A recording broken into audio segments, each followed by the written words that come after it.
વડોદરા શહેરમાં ફરી મારામારીની ઘટના સામે આવી. કપુરાઈ પોલીસ સ્ટેશન હદ વિસ્તારમાં બે પક્ષો વચ્ચે અથડામણ.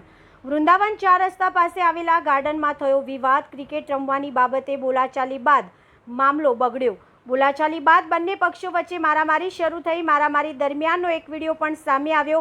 વિડીયો હાલ સોશિયલ મીડિયામાં વાયરલ થતો જોવા મળે છે. બંને પક્ષોએ કપુરાઈ પોલીસ સ્ટેશનમાં ફરિયાદ નોંધાવી. પોલીસ સમગ્ર મામલે વધુ તપાસ હાથ ધરી રહી છે. વડોદરા શહેરમાં દિવસે ને દિવસે મારામારીની ઘટનાઓમાં વધારો જોવા મળી રહ્યો છે. નામ પણ એક સરદારજી વાગો છે. મારા છોકરાને માર્યો એટલે મેં જોવા ગયો ત્યારે તો મને બી પકડી ગયો. ટોળું હતું વાડિયામાં બી 10 જણા હતા અને એ લોકોના બી 15-1 માણસો હતા.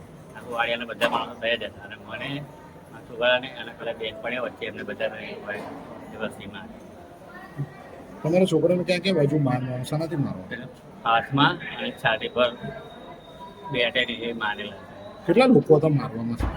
3-4 જણ તો મારવા વાળા જ હતા, બાકી બધા પકડવાનું ઉભા હતા વાડિયા વાળા. શું માંગ છે? એ બચી જતું. પોલીસ ફરિયાદ કરી તમે? કરી કયા પોલીસ સ્ટેશન? કપુરાઈ. શું માંગ છે તમારી? બસ એ જ ખાલી કે ભાઈ હવે અમને ન્યાય મળે. એટલે નહીં તો લોકો ધમકી આપે છે કે કાલ તમે બહાર નીકળશો તો તમે એ નહીં કરો. તમારું નામ શું છે? યોગેશ.